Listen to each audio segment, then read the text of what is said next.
Buenos días mis amigos, ¿cómo están? Hoy es viernes 5 de mayo de 2017, los saludo con mucho gusto de nuevo por este medio. El motivo de esta visita que hago a ustedes es con el fin de dar una explicación un poquito más personal acerca de los temas que van a tratar las actividades 3, 4 y 5. La 3, ya sabemos, es el foro de discusión con el tema la división de poderes. Este foro inicia el día de hoy y termina el día 10 de mayo, por lo cual les pido a todos que a partir de hoy localicen en el foro de la unidad 2 las instrucciones para este foro y vayan a la pestaña de actividades de la unidad 2, busquen foro, la división de poderes e ingresen a realizar sus participaciones. A partir del foro tenemos que leer muy detenidamente, mis amigos, el temario de esta unidad 2. Es muy importante que lo lean, que lo analicen, que comprendan, que interpreten todo lo que se nos dice en el temario, porque es básico para que puedan realizar estas actividades.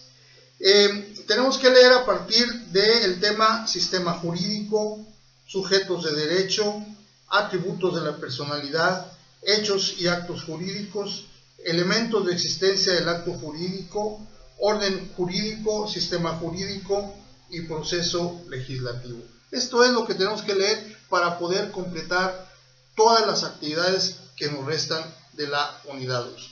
Empezando, desde luego, por el foro, que repito, inicia 5 de mayo y termina el día 10 de mayo. Vamos a hablar primero de los sujetos del sistema jurídico. ¿Qué es el sistema jurídico? El sistema jurídico es el conjunto de normas, de leyes que rigen y que son vigentes en un Estado de Derecho como el nuestro. Está compuesto, como ustedes ya lo vieron en la unidad 1, de varios tipos y características de derecho público, derecho privado, de ramas del derecho y leyes que se ubican en cada una de las ramas del derecho. Este es el sistema jurídico. Vamos a ver ahora los sujetos de derecho. ¿Quiénes son sujetos de derecho según nuestro sistema jurídico? Sujetos de derecho son quienes tienen la capacidad para poder ser derechosos, por decirlo así, de todas las garantías y todos los derechos que la ley le concede a quien tiene capacidad jurídica para hacerlo, y aun cuando no la tenga, también son sujetos de derecho. Estoy hablando en este caso de los aún no nacidos, que son sujetos de derecho, por ejemplo, para recibir una herencia. Y la capacidad jurídica se refiere a quienes ya hayan tenido la edad o hayan cumplido la edad de 18 años según nuestra Constitución para ser sujetos de derecho con capacidad jurídica. ¿Para qué? Para comprometerse, para obligarse y también para ceder. Hay dos tipos de sujetos, hay dos tipos de personas según nuestra legislación.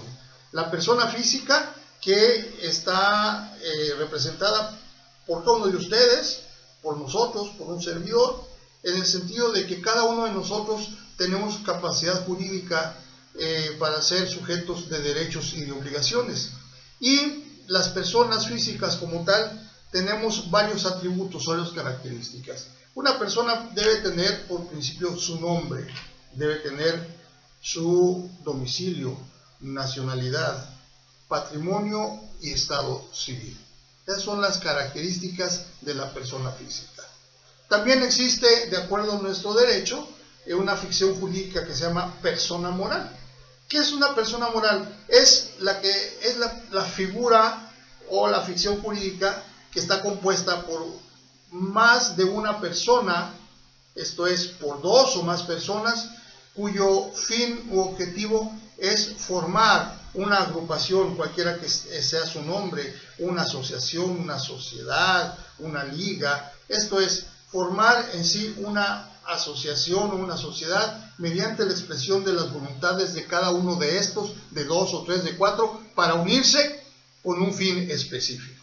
Los atributos de las personas morales son los que acabo de mencionar de las personas físicas, salvo el estado civil. Una persona moral obviamente no puede contraer matrimonio, no puede ser soltero, no puede ser, no puede tener relación de concubinato.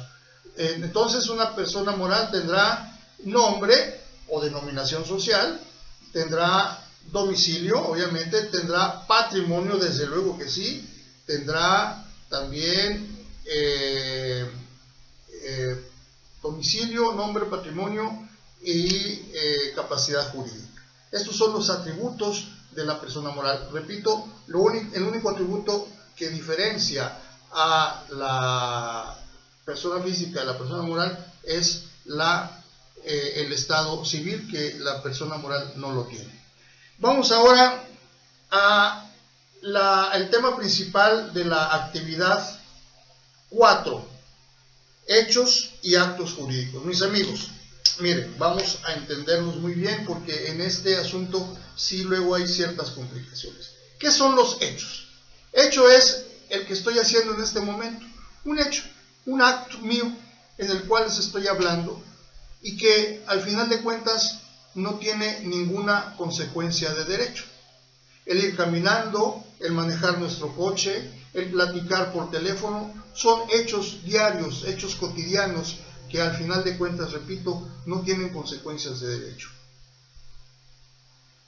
Este hecho que estoy realizando se puede convertir en un hecho jurídico. ¿En qué momento se convierte en un hecho jurídico? ¿Cuándo? Entonces tiene consecuencias de derecho. Esto es, cuando a través de esta pantalla yo les voy a decir: realicen tal actividad, porque si esta actividad no la realizan, van a tener una consecuencia en sus calificaciones, y esa consecuencia en sus calificaciones al final de cuentas va a tener una consecuencia jurídica. ¿Y cuál sería? ¿Cuál sería? Pues que probablemente no tuvieran una buena calificación, y esto repercutiera en su evaluación final, y esto repercutiera en que tuvieran ustedes alguna consecuencia negativa, y que necesariamente son consecuencias de derecho en una rama del derecho específico.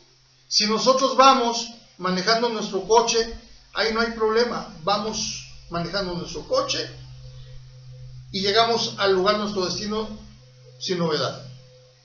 Es un hecho simple. Pero ¿qué pasa si en el transcurso de ese traslado de mi casa a mi trabajo sucede un incidente? ¿Qué incidente? De que se me atraviesa un perro, y al momento de atravesárseme el perro, yo viro a la izquierda o a la derecha por tratar de proteger al animal, y al momento de hacer ese viraje choco con otro automóvil o daño alguna propiedad ajena inmueble. Ese hecho ya se convierte en hecho jurídico porque tiene una consecuencia de derecho. ¿Qué consecuencia de derecho es? Pues que yo voy a ser responsable por el daño que provoqué. Muy bien. Otro hecho jurídico es cuando yo platico con cualquiera de ustedes. Estamos platicando sin problema, pero en esa plática, en un café, por ejemplo, uno de los participantes de la plática le dice: oye, Juan, préstame 5,000 pesos, porque en este momento necesito para hacer alguna negociación por ahí. Y dice Juan: sí, te los puedo prestar. ¿Qué pasa? Ese hecho, simple hecho de estar tomando una taza de café, de platicar, se convierte en un hecho jurídico.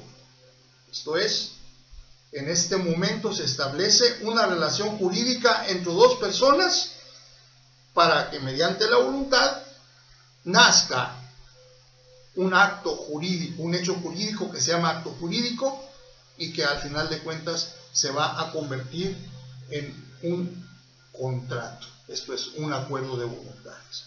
A esto le vamos a llamar un hecho jurídico con su variable que se llama acto jurídico, en el cual se expresan voluntades. Si ustedes analizan bien esto, hablé primero de un hecho jurídico en el cual yo dañé involuntariamente un inmueble.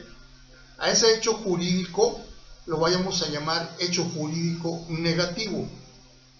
¿Por qué? Porque provoqué un problema, provoqué un daño involuntario.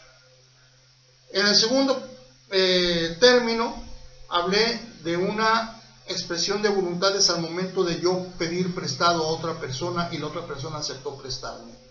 Ese hecho jurídico es un hecho jurídico positivo porque crea derechos, y a ese hecho jurídico positivo se les va a llamar acto jurídico.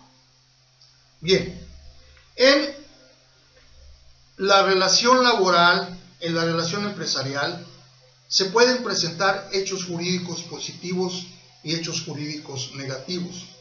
¿Cuáles serían en una relación empresarial los hechos jurídicos positivos?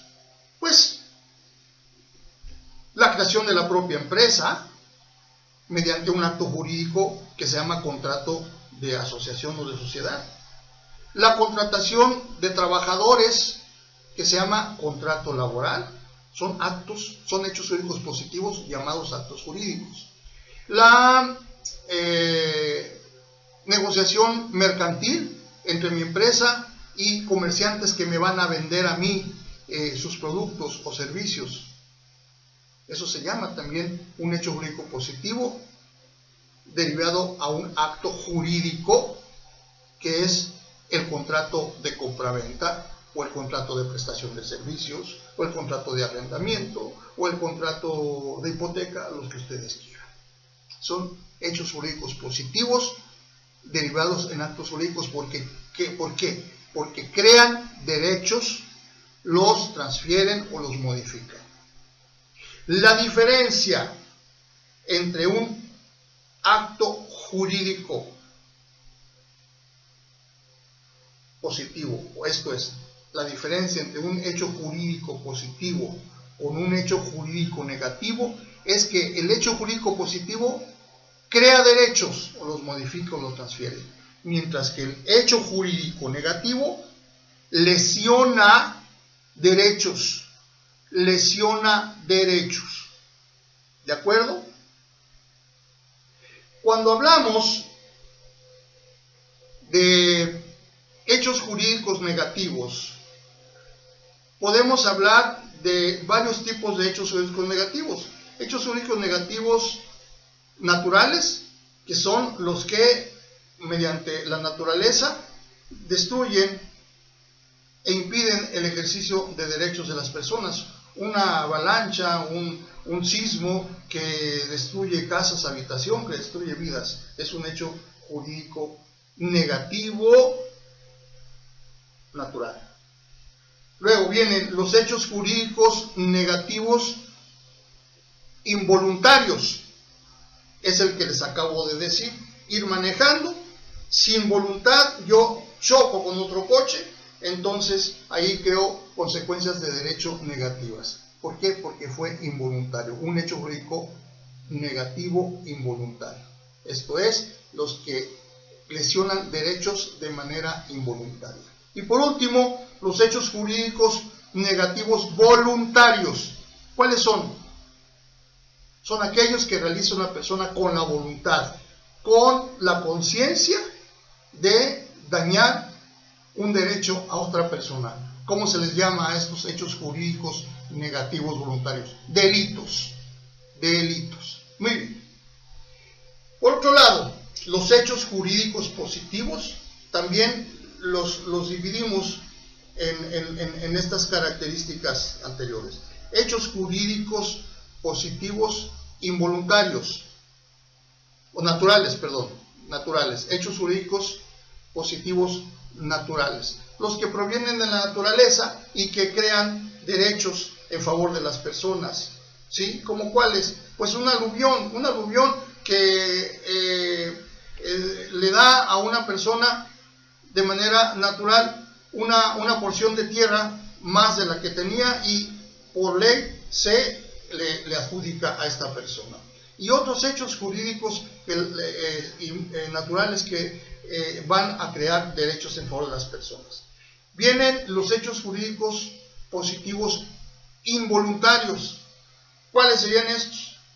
Que ustedes, sin querer, de manera involuntaria, otorguen o den a otra persona un derecho de manera errónea, de manera equivocada. Yo voy al banco, deposito a una cuenta de cheques o a través de una tarjeta, al cajero automático, deposito a una cuenta y resulta que esa cuenta no es a la cual yo debí depositar, sino que deposité a otra. Fue un hecho jurídico positivo involuntario porque beneficié sin voluntad a otra persona. Y por último, los hechos jurídicos positivos voluntarios, que son a los que hice referencia al principio. Esto es, actos jurídicos, mediante los cuales interviene la voluntad de las personas para crear derechos. Cuando nosotros vamos a una tienda de conveniencia, el Oxxo o el Extra, el Seven, lo que ustedes quieran, Soriana, Coppel, no sé, a comprar un bien, unos cacahuates si ustedes quieren, estamos realizando un acto jurídico, que es el yo ir a comprar y al momento de tener yo ese bien, me obligo a pagar por él. Y el dueño de ese bien, voluntariamente, me lo entrega y me exige a mí el pago. Ese es un acto jurídico. Cuando ustedes vayan a contratar a un trabajador, ya sea de manera verbal o por escrita, hay contratos verbales obviamente, ustedes están realizando un acto jurídico, están expresando la voluntad entre dos personas, entre la empresa y entre el trabajador. Si el trabajador va a trabajar y en ese momento, al estar utilizando una maquinaria, se lesiona una mano, un dedo, ¿ahí qué hay? Ahí no hay un acto jurídico, hay un hecho jurídico negativo involuntario. ¿Por qué? Porque lo que le pasó al trabajador fue un accidente y ese accidente lesionó un derecho de él. ¿Cuál es ese derecho lesionado del trabajador? Su integridad física. ¿De acuerdo? Se crea ahí un hecho jurídico negativo involuntario. ¿De acuerdo? Mis amigos, estos datos que les estoy dando son muy importantes para que ustedes puedan realizar la actividad 4. Lean muy bien la actividad 4, léanla bastante bien, sigan las instrucciones, pero lean sobre todo el temario. Todo lo que yo les expliqué en este momento viene en el temario. Ojalá se los haya explicado de manera muy clara. Muy bien. Vamos a ver también en el temario los elementos de existencia de los actos jurídicos, que son la voluntad y el objeto. Vamos a ver también y a tener que leer el orden jurídico y el sistema jurídico. El orden jurídico es prácticamente el Estado de Derecho. Es lo que la sociedad tiene como una esfera de protección para que pueda realizar sus actividades. Y este orden jurídico como continente tiene un contenido que se llama sistema jurídico, conformado, como ya les dije, por toda la normatividad que nos rige en las dos divisiones del derecho y en todas las ramas del derecho. Y por último, vamos a ver el proceso legislativo. ¿Cómo se forman esas leyes de las que hemos hablado ya en la unidad 1 y esta unidad 2? Pues se forman a través de un proceso legislativo. ¿Y quién tiene a cargo este proceso legislativo? Pues la Cámara de Diputados, la Cámara de Senadores a nivel federal o el Congreso de la Unión en general y las cámaras de diputados de cada uno de los estados tratándose de leyes estatales. Mis amigos, vamos a leer muy bien, por favor, el temario. Antes de realizar las actividades, antes de empezar a elaborarlas, léanlo, por favor, bien. Lean cualquier cosa que no entendamos, por favor, también les pido, me lo comuniquen para que yo de inmediato pueda apoyarles en la resolución de la duda que ustedes tengan. Yo quiero agradecerles su apoyo, quiero agradecerles su entusiasmo, su gran trabajo que están realizando todos los que están participando hasta este momento en el curso, porque hay mucha calidad y hay muchas ganas sobre todo de hacerlo. Lean las retroalimentaciones que les hago, de ser posible enmienden sus trabajos para que tengan una mejor calificación.